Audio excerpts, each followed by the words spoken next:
We are studying in our Sunday school the life of Paul, yung buhay ni Pablo. And who would like to summarize how Paul testify or bear the name of Christ before the kings? Sinong gustong mag-summarize ng kung paano ginawa ni Pablo na dalhin at magpatotoo sa harap ng mga hari, ng mga pinuno, sa pamamagitan ng nagpatotoo sa pangalan ng Panginoong Kristo? Who would like to summarize? So, Mikey, from the time na na-capture siya sa Jerusalem hanggang Acts 27. Sino gusto mag-summarize? Anyone? Yeah, William, could you? So, when he was captured, first of all, he was trying to testify to the Jews, his fellow people, his home people, about the gospel, and they didn't like it. And so, to protect him, the captain took him into the castle, and they had to put him. They had to put him before the Sanhedrin, and then he testified before them. And they accused him, and they sent him to Caesarea. Okay. I think. And then he testified before Felix, and Felix said he wanted to bribe with him, so he just kept him in jail until he was dethroned, and then Festus came, and he testified before Festus, and then he had to go to Caesar because he had appealed to Caesar, even though he was found righteous. And you Miss Agrippa. Oh, yeah. So before he went to Caesar, he testified to Agrippa. That's Acts 26. So very detailed, very good. Thank you, William. Now we are now in chapter 27 of the book of Acts, and it contains yung Acts 27. Naglalaman ito kung paano si Paul nagbiyahe papuntang Italy or Rome. Now, bakit kaya pupunta siya ng Rome? It is because the headquarter of the emperor is based in Rome. They remember, it's the Roman Empire. Now, in Acts 26:32, tingnan niyo yung inyong Bible, in Acts 26:32, then said Agrippa unto Festus, this man might have been set at liberty if he had not appealed unto Caesar. So sabi nila, sabi ni Agrippa kay Festus, alam mo Festus, itong si Pablo, pwede na natin itong palayain. We can set him free.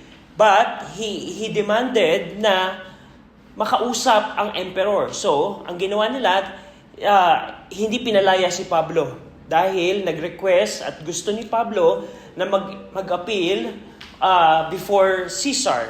So we understand na one of the reason bakit gusto ni Pablo yon is to fulfill yung commission sa kanya ng Panginoong Kristo. And that's the end of Acts 26. Now we are now in Acts 27.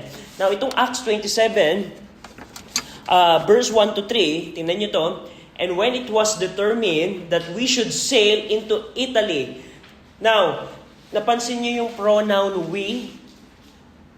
Naging plural, first person plural. So what it indicates? By the pronoun we. Anong ini-indicate nito? Sa tingin nyo, Cham. Gumamit dito ng pronoun na we. Anong clue kaya, anong information ang makikita natin by the pronoun we? Hindi lang po siya mag-isa. Sino yung kasama niya? Who is with Paul at this time? The author of The author of the book of Acts. Sino yung author or writer ng book of Acts? Si Luke. So dito, by the pronoun we can identify now, Luke was with Paul during this voyage, papuntang Rome. So we should sail into Italy. They delivered Paul and certain other prisoner unto one named Julius, a centurion of Augustus' man, and entering into a ship of Adramyttium, we launched, meaning to sail by the coast of Asia, one Aristarchus, a Macedonian of Thessalonica, being with us. And the next day we touched unto Sidon, And Julius courteously entreated Paul and gave him liberty to go unto his friend to refresh him. So itong verse 1 to 3, it tells the narrative from which Paul and other prisoner are delivered to a centurion. Ang pangalan ng centurion is si Julius. At dito, and they board a ship to sail to Italy. And then the ship sailed from Sidon, and Julius showed kindness to Paul by allowing him to visit with his friend. So dito, nagsimula na yung kanilang biyahe. Doon sa inyong study notes, which I gave to you earlier, dito nyo makikita yung travel itinerary or plan na ginawa ni Julius at nung kanilang voyage. Ito yung pinaka-travel plan. Now remember, saan sila nagsimula? Saan nakakulong previously si Paul? In what city? What's the name of the city where Paul was imprisoned? Sa? Anong pangalan yung pinagkulungan sa kanya? Kung saan naka-reside yung governor ng Judea. What city is that? Caesarea. So dun sa map, makikita ninyo, they travel to Sidon. Nakita niyo yung in the northern part ng Syria. Sidon. So nagbiyahe sila ng dagat at nagland sila sa Sidon. And pagkatapos noon, imagine niyo dito, si Julius, the centurion who is in charge of keeping the prisoner, at kasama din si Luke, kasama din si Pablo. Now, very interesting dito, Luke was with Paul on this voyage. Yung pronoun na we, nabanggit siya 18 times in Acts 27. Yung pronoun us, nabanggit siya 4 times. The pronoun our, nabanggit siya 2 times. Those pronouns appear throughout the chapter. So what it means is Luke was with Paul during this voyage. And one interesting thing na gusto kong pansinin ninyo, in this narrative, in this voyage, Luke used 51 different nautical terms in his travelogue. So gumamit dito si Luke ng 71 mga terminologies or mga salita na nagpapatungkol sa paglalakbay sa dagat. So, anong ipinapakita nito? Pinapakita nito, una, na si Luke ay eyewitness ng event na ito. Nakita niya mismo yung mga nangyari. Nakita niya si Julius, nakita niya yung ibang preso, nakita niya yung bagyo, and etc. And also, ipinapakita din ito ng paggamit ni Luke ng 51 nautical terms in this chapter, not only in this chapter, in this voyage. Actually, Acts 28 kasama dito, it tells yung knowledge ni Luke in seafaring. So dito makikita nyo in Acts 27, Luke is not just an ordinary doctor. Di ba we know na Paul called Luke as the beloved physician. So alam natin, doktor si Luke. Pero hindi lamang siya doktor. Isa din siyang doktor na merong knowledge. Meron siyang kaalaman sa pagbabarko. Now, questions, meron ba sa atin ang merong alam sa pagbabarko? Probably wala sa atin. Pero imagine niyo si Luke, isa siyang eksperto sa paglalakbay sa dagat. Now, paano natin nasabi yun? Kasi dito sa kanyang sulat, he used 51 different nautical terms. At doon sa study notes ninyo, I listed some of those 51 nautical terms. Dito sa study notes ninyo, some nautical terms are not included here. Pero makikita nyo dito yung mga word na in 27 verse 1, yung word na sail. 27 verse 2, the word sail, iba sila sa Greek. 27:4-7, sailed under. 27 verse 5, sailed over. Verse 6, put on board. Verse 7, sailed slowly. Havens. Verse 8, 10, sailing, and etc. Dito sa inyong study notes, I put it here so that you have references. Ito yung mga nautical terms that Luke used that are exclusively Lucan. So, anong ibig sabihin nun? Itong mga terms na nakalista dito na aking ibinigay sa inyo, ito ay mga Bible words na tanging si Luke ang gumamit. itong mga Greek word na ito, hindi ito ginamit ni Paul. Paul didn't use this Greek word. John didn't use this Greek word. Even Peter didn't use this Greek word. So, these words na nakalista dito are all only Lucan. Meaning, si Luke lamang yung ginamit ito. Very interesting. There are many terminologies dito na if you are an ordinary person, an ordinary citizen, you will not be able to know that. Now, question, for example, as a normal citizen, do you know the term, have you seen a boat or ship? What do you call the front of the ship and the back of the ship? What's the term? Probably most of us doesn't know, right? Pero Luke knows that.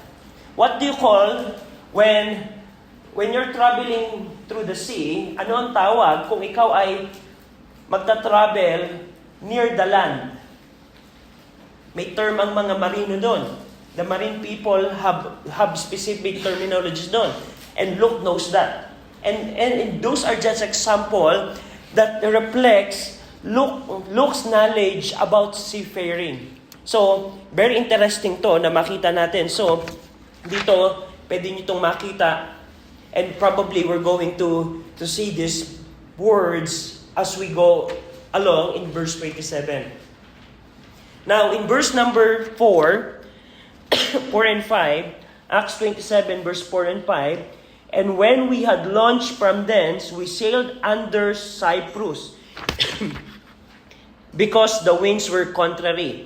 And when we had sailed over, yung mga term, for example, the term sailed under and sailed over, yung mga term na yon is for seafaring only. Yung mga term na ginamit ni Luke dito in Greek, yung sailed over and sailed under, yun ay mga terminologies that are for seafaring. So, Luke said here, they sailed under Cyprus, meaning, ibig sabihin, dun sa map, kung titingnan niyo yung inyong map, sa inyong mapa, naglayag sila near Cyprus. So, across, malapit sa coastline ng island ng Cyprus. And ano pa ang sabi dito ni Luke?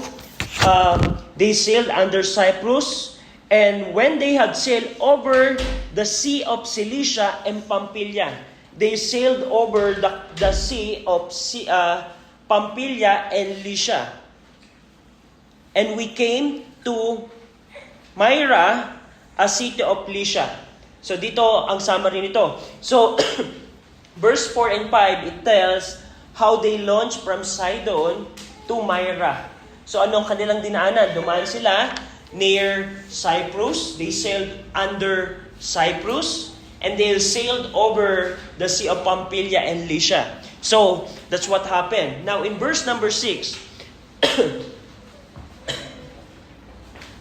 in verse number 6, and there the centurion found a ship of Alexandria sailing into Italy, and he put us therein. And when we had sailed slowly many days, and scarce were come over against Cnidus, the wind not suffering us, we sailed under Crete over against Salmone. So dito, what happened is, when they arrived in Myra, they changed their ship.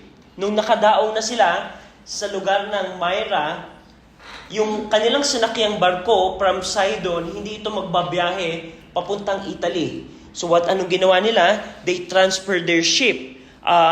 Yung centurion, nakita nila yung Alexandrian ship na papuntang Italy, and they board it. Yung mga preso kasama si Luke, they board it. Now in verse number 7, it tells, yung ship na kanilang sinakyan ay nagkaroon na ng struggle. The ship struggles with slow progress due to difficult wind, arriving with difficulty in Cnidus, then sailing near Crete. So doon sa inyong map, napansin niyo yung arrow. There are 3 arrows that are in the map. Ito yung mga arrows ng direction ng wind during their voyage. So yung hangin ay kontra sa kanilang pagbabarko, paglalayag. And during that time, yung mga barko wala silang wala silang engine. Wala pang steam engine nun. Wala pang diesel engine. Wala pang nuclear engine during that time. Paano yung paglalayag nila? Yung mga ano lang, yung mga fabric, yung layag, ang tawag sa Tagalog. What do you call that in English? What do you call the fabric that they use in Asian? Sail, right? So that's the only equipment that they use. And probably they manually row their boat, but I don't think so. Because their shape is so big during that time and you cannot row it. Probably if it would requires a lot of slave and worker in order to row a big ship. But most probably they use sail or layag sa kanilang paglalakbay. So dito, nagbiyahe na sila pa Myra and then nakarating sila doon sa Salmone, sa island of Crete.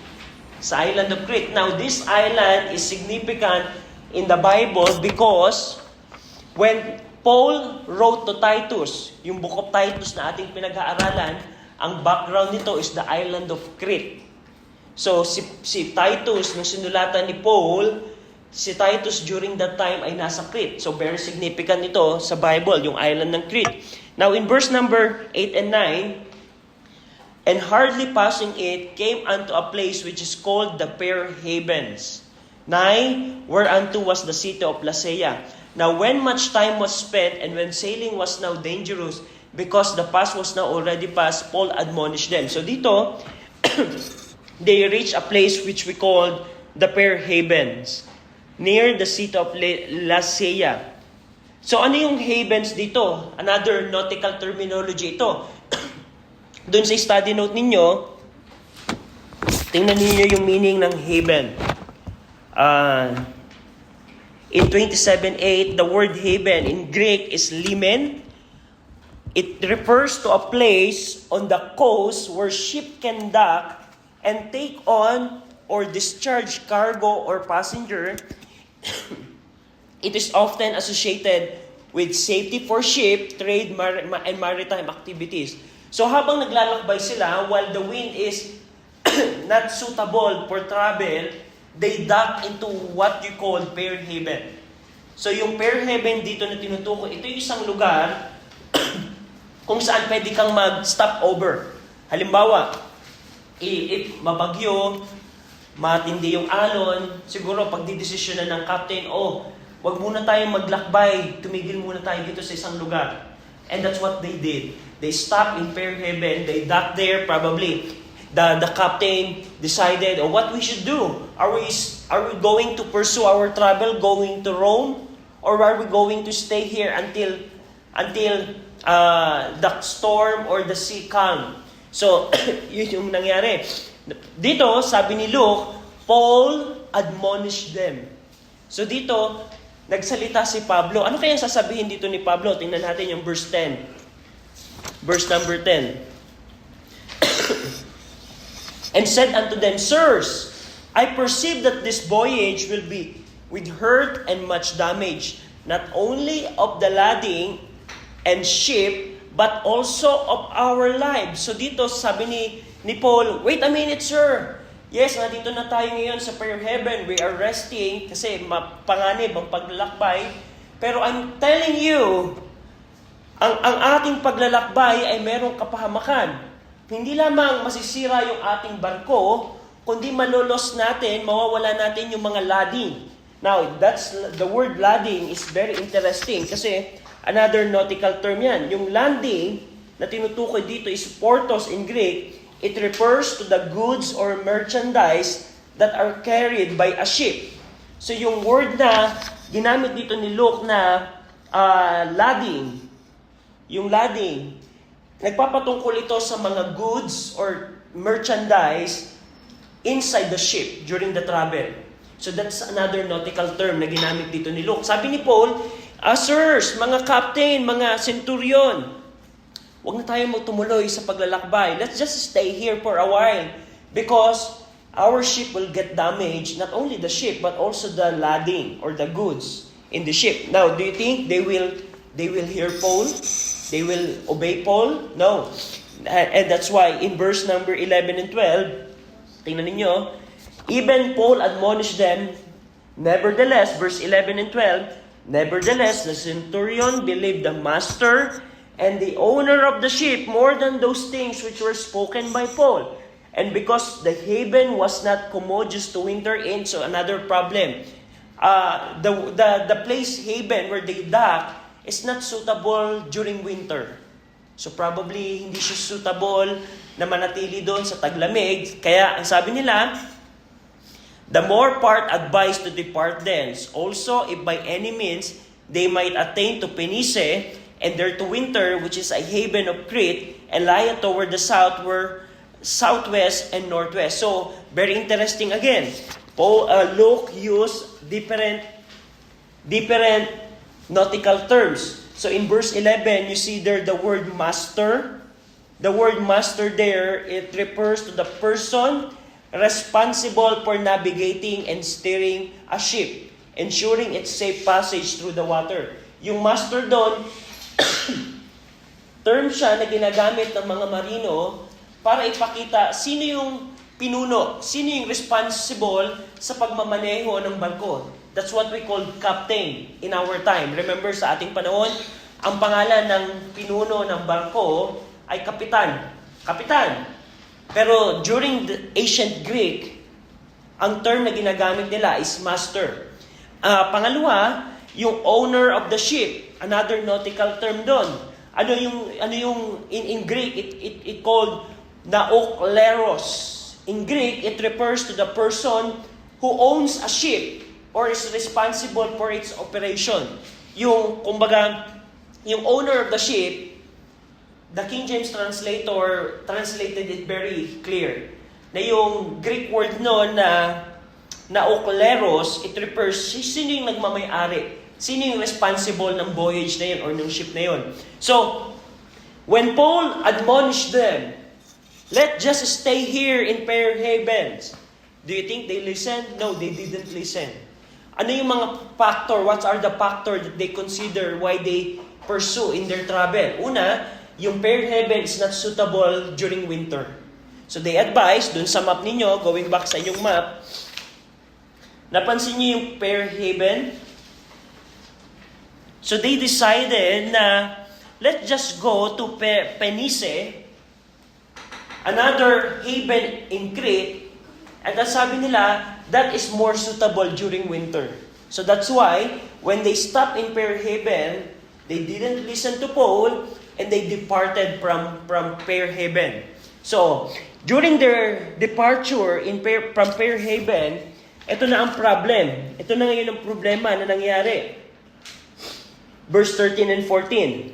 And when the south wind blew softly, another nautical term yun. When the south wind blew softly, supposing that they have obtained their purpose, losing thence, they'll sailed close by Crete. But not long after there arose against it a tempestuous wind called Euroclydon. So itong nangyari, what they decided, tingnan nyo dun sa map, according sa narrative ni Luke ng travelogue nila, they were in Fair Haven. And it's not suitable for winter to spend time in Fair Haven during winter. And they decided to go to Phoenix. You see the island, the port Phoenix? What they're doing is, they're traveling near the island, near the land. So that, for example, if magkaroon ng problem, pwede silang dumaong because they are traveling near the land. Pero what they did is when the south wind blew softly, parang kung yung hangin ay umayon sa kanilang paglalakbay, they thought na, oh, this is the sign that we can travel now going to Italy. Huwag na tayong dumaong sa Penice. Huwag na tayong dumaong doon kasi yung south wind ay umaayon na sa atin. So yun yung narrative ni Luke. Pero habang sila ay naglalakbay, ito na yung problema. The problem is a tempestuous wind called Euroclydon arises. So habang sila ay naglalakbay, hindi sila dumaong sa Penice, yun yung intention nila, doon mag-spend ng winter, Pero nung na akala nila na yung south wind ay umaayon sa kanila, they continue yung kanilang paglalakbay. Pero right after that, meron na kagad bagyo or matinding hangin called Euroclydon. Now, ano nangyari sa kanilang barko? Verse 15. And when the ship was caught and could not bear up into the wind, we let her drive. So what happened is, when the Euroclydon or the tempestuous wind caught the ship, there's nothing they can do anymore to control the ship. Kasi kung imagine niyo, ship during that time, they don't have engine. For example, if you have engine, you can control the ship. But during that time, the ship doesn't have engine, and whatever the wind dictates, that's the direction of the ship. And that's why Luke said here, when we are caught by a tempestuous wind called Euroclydon, we let the ship drive. Sabi doon, we let her drive. Hinayaan nila yung barko na magpakianod na lamang sa hangin. So imagine niyo nakasakay kayo ng barko, kung saan papunta yung hangin, ay doon tumutungo yung barko. So ganun yung ginawa nila. They let the ship drive by itself. So, ibig sabihin nun, yung master, yung kapitan, wala nang control sa barko. Hinahayaan na lang nila. Kung saan sila dalhin ng barko, doon sila pupunta. Now, what happened it? Verse 17. Which when they had taken up, they used help, undergirding the ship, and fearing lest they should fall into quicksand, strake sail, and so were driven. So what happened is, yung mga crew, yung mga marino, gumamit sila ng mga tali upang i-undergird yung ship. Kasi akala baka kasi ang mangyari, doon sila dalhin sa daong. Kasi kapag ang malaking barko ay accidentally dumaong sa lupa na walang port, hindi ito makakaalis na. So yun yung tinatakutan nila kasi nga wala na silang control. At yung mga crew, nagtrabaho sila. In verse 18, the next day, and we being exceedingly tossed with a tempest, the next day they lightened the ship. So ito na yung problema. The next day na sila ay dinadala ng matinding alon, the crew decided itapon na lamang yung mga goods and merchandise ng barko. They throw the goods of the ship. Imagine niyo yung mga lading, yung mga merchandise that they protected. The reason they traveled, they departed from Fair Haven, na yung mga goods na kanilang iniingatan, ito ngayon yung kanilang itinapon. So nasayang lang. Bakit kailangan itapon? Because they need to lighten the ship, pagaanin yung barko. Kasi kung mabigat yung barko, lulubog lamang sila. So ang ginawa nila, they lightened the ship. Verse 19. And the third day, we cast out with our own hands the tackling of the ship. Yung ikatlong araw, itinapon nila overboard yung tackle with their own hands. And after many days, in verse 20, and when neither sun nor star in many days appeared, and no small tempest lay on us, all hope that we should be saved was then taken away. So maraming araw na, pagkatapos ng maraming araw, imagine niyo, many days, you are in the ship that doesn't know kung saan pupunta. Maraming araw ang nakalipas, sabi doon, without sun or star. Now, ang question, Luke mentioned here the sun and stars. What's the importance of sun and stars during travel, during the ship? Yeah, Chat. In direction nila. Kasi during the time, yeah. During the time, wala pang GPS, there's no GPS during the time, and probably they don't have compass pa na magnetic. They don't have compass pa. Saan sila nakarely? Suns and stars. So during that time, dahil may bagyo, hindi nila makita. They cannot see the sun and star, and they don't know where they are. That's the point of Luke They don't know where they are. After many days, they are carried by the wind, and they don't know where they are after many days. Verse 21 and 22. But after long abstinence, Paul stood forth in the midst of them and said, Sirs, you should have hearkened unto me. That's the sad part. Nung habang sila'y naglalakbay, maraming araw na tumayo ngayon si Paul stood up and said, Sirs, you should have hearkened unto me. And that's the sad part. They didn't listen to Paul when they are in Fairhaven, and now they are in not only their life is in danger, their ship and their goods are in danger as well. And actually, some of them are already lost. Remember, the second day they lightened the ship. So, and Paul said to them, dapat makinig kayo sa akin at hindi na tayo umalis dun sa Crete and not have loose from Crete, and to have gained this harm and loss. And now I exhort you to be of good cheer, for there shall be no loss of any man's life among you, but of the ship. So dito, Paul gave them assurance na, hey, sirs and crew, listen to me, don't be of good cheer, because your life will be spared. So, bakit kaya nabanggit ni Paul yun na mga sirs o mga kapitan, centurion, makinig kayo sa akin. Huwag kayong matakot, huwag kayong mabahala. Kasi yung inyong mga buhay ay hindi mapapaslang sa bagyong ito, kundi yung barko lamang. Now, paano kaya nalaman ito ni Paul? Verse 23 and 24.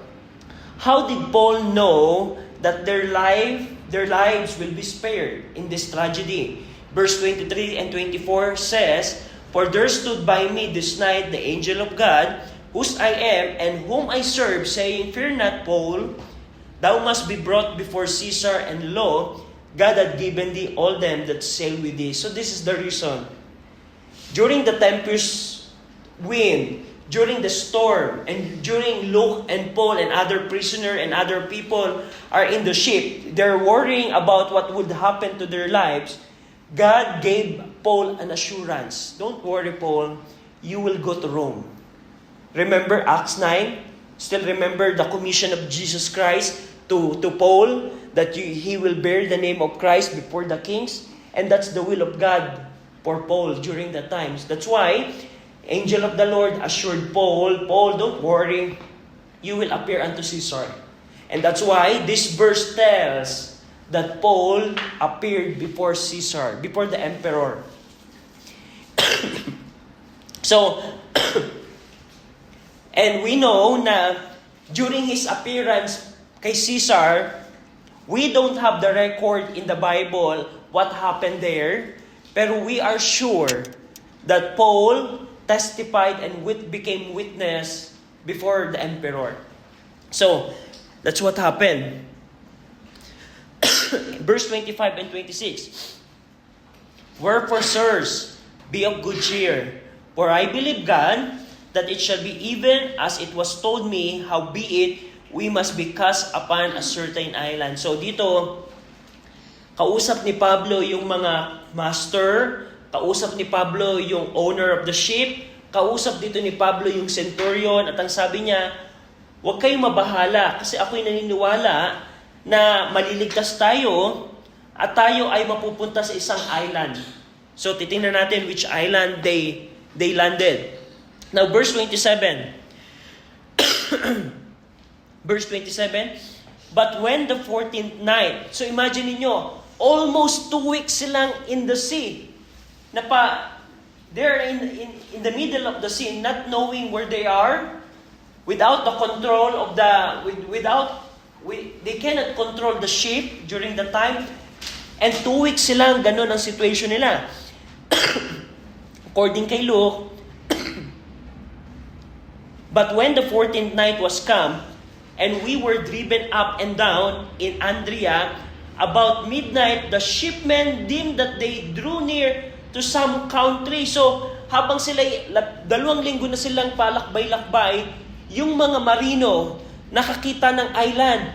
Siguro tinawag nila, Kapitan, Kapitan, meron kaming natatanaw na isla. So, ganun ang nangyari. In verse 28, and sounded and found it 20 fathoms, and when they had gone a little further, they sounded again and found it 15 fathoms.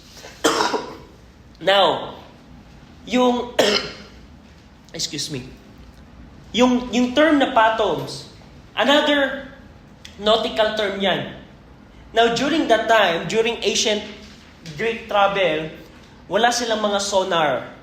Yung mga modern ship ngayon, meron siyang sonar na nakikita nila na yung depth ng seabed ay halimbawa, probably 1 miles pa, 1 mile, or probably 300 meters. So, ang ginagawa nila, during the ancient time, naghuhulog sila ng bagay at depende sa tunog, makikita nila ay malalim pa. Now, ano ang iniingatan nila dito? Ang iniingatan nila, they are worrying about yung barko ay sumayad sa bedrock. Kasi if the bottom of the ship reach the bedrock, the ship will be stuck and got destroyed. So that's why they do patom. The methods during that time, they threw something in the water, and by the sound of it, they can determine the patom, or that's a unit of measure that the seafarers use to measure the depth of the sea. So another term na patungkol sa pagbabarko ang binanggit dito ni Luke. That's a very technical term that they use, that Luke used. So, verse 29. Then, fearing lest we should have fallen upon rocks, so yun yung wino-worry nila. They are worrying that their ship will fallen upon rocks. They cast 4 anchors out of the stern. Yung stern, yan yung binabanggit ko kanina. The stern, yung stern dito is the back part of the ship. Yung stern, yung likod na part ng ship.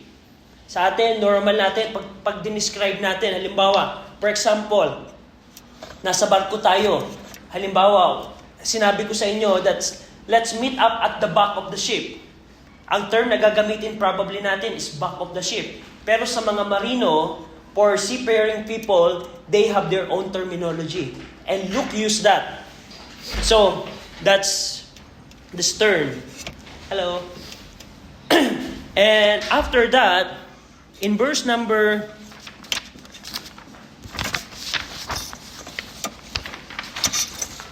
8, they cast anchors. Ang ginawa nila dito, nung malapit na sila sa island, when they near the island, they cast 4 anchors. So what's the purpose of the anchor?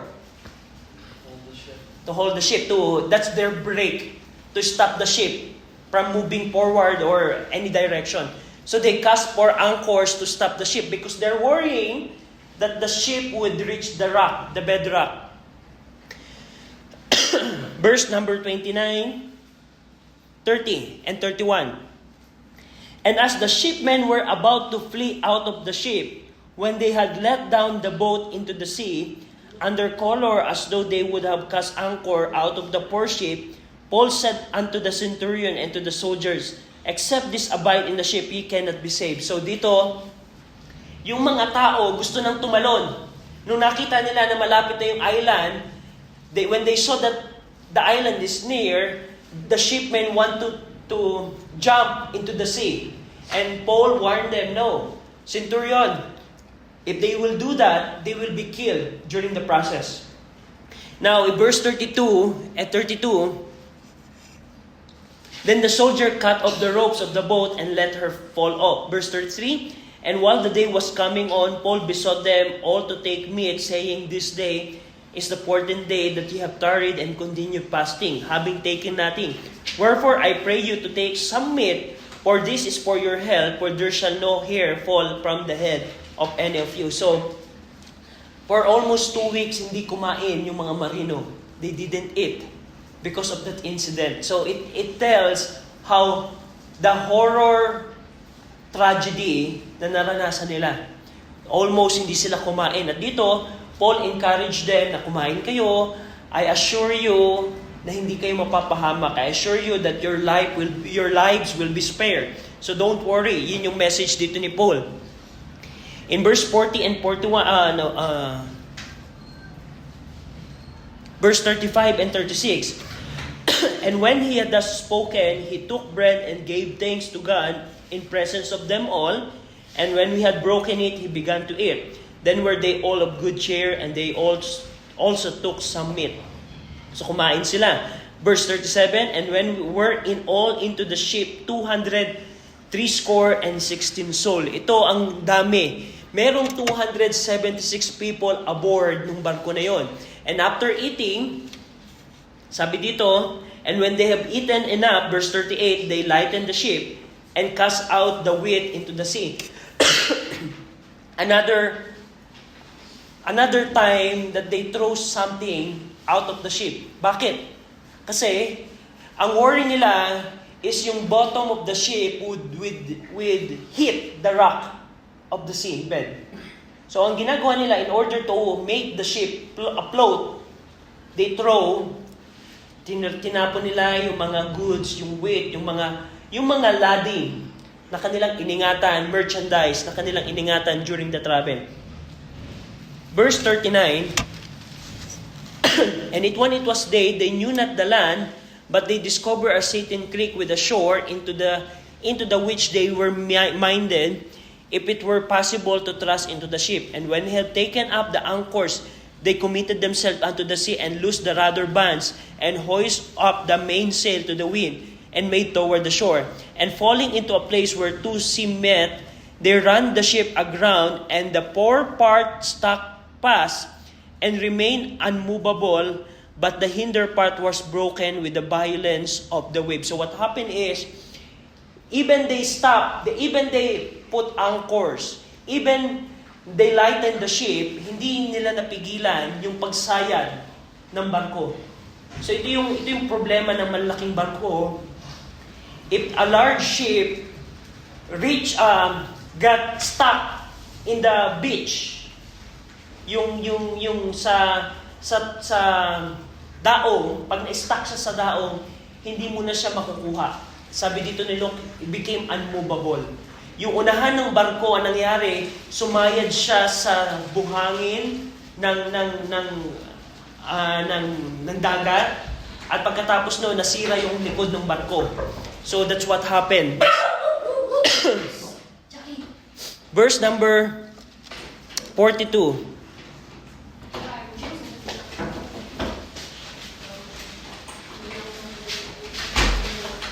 Verse number 42. Verse 42. And the soldiers' counsel was to kill the prisoner, lest any of them should swim out and escape.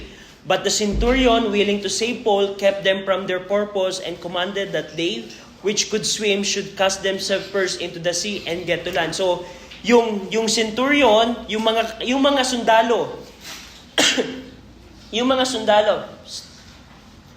sundalo, kinatakutan nila na yung mga preso ay tumakas. So, ang balak nila, patayin ang mga preso. Kasi nasa isip nila, Centurion, kung tayo ay dadaong dun sa island na yun, hindi natin sila makakapture. Hindi natin sila mababantayan. Patayin na lamang natin sila. Yun ang suggestion ng mga soldiers. Pero si Centurion, ayaw niya na mapaslang si Paul. Kaya ang ginawa nila, hindi yun ang ginawa ng Centurion. Yung leader, si Julius. Si Julius, hindi niya pinayagan. And in verse 44, and the rest, some on boards and some on broken pieces of the ship, and it came to pass that they escaped all safe to land. So that's the conclusion of their travelogue. And dun sa mapa ninyo, saan sila nagdaong? Doon sa island of Melita. So doon sa inyong map, yun yung island of Melita sa baba ng Sicily. Sa baba ng Sicily. Yun yung Melita. Small island. So imagine niyo, From Crete hanggang Melita, yung barko is, what do you call that? Ay hindi nila kontrolado. Imagine niyo nasa ano kayo ng barko, tapos yung wind lamang ang nagtutulak sa inyo. Nagtutulak sa inyo. So that's what happened sa kanila. So, ano yung lesson na makikita natin dito? What lesson can we see here? Now, una, ang lesson, ang application na kailangan nating maunawaan dito, we must trust the Lord and His words and His word in times of distress. So, itong nangyari sa kanila, this is a tragedy. And they don't know if they're going to escape that storm. Naranasan nyo na ba sino sa inyo naranasan na maglakbay sa dagat? Pinaka nakakatakot na mangyari is yung lumubog at maabutan ka ng bagyo sa dagat. And dito, probably, kahit mga expert yung mga marino dito, natakot pa rin sila. At dito makita natin na in times of distress, in times ng trouble, bilang mga Kristiyano, kailangan natin pagtiwalaan ng Panginoon. We must trust the Lord and His Word. Na hindi tayo maging worry, hindi tayo maging malungkot sa mga pagkakataong ito. And next week, titingnan natin yung last part. Ano yung naging, what happened to them in that island and what happened when Paul arrived in Rome. So, do you have any question? So, kung wala na, William, can you close us? Dear Lord, we thank you that we're able to read your word, and that we're able to learn a lot from the book of Acts. We thank you that we're able to learn about Paul and the life of Paul. We thank you for the wonderful day that you blessed us with. And we ask that you would help us to retain what you said in your word. Help us to apply it to our lives. And I ask that you just bless our services today as we worship you.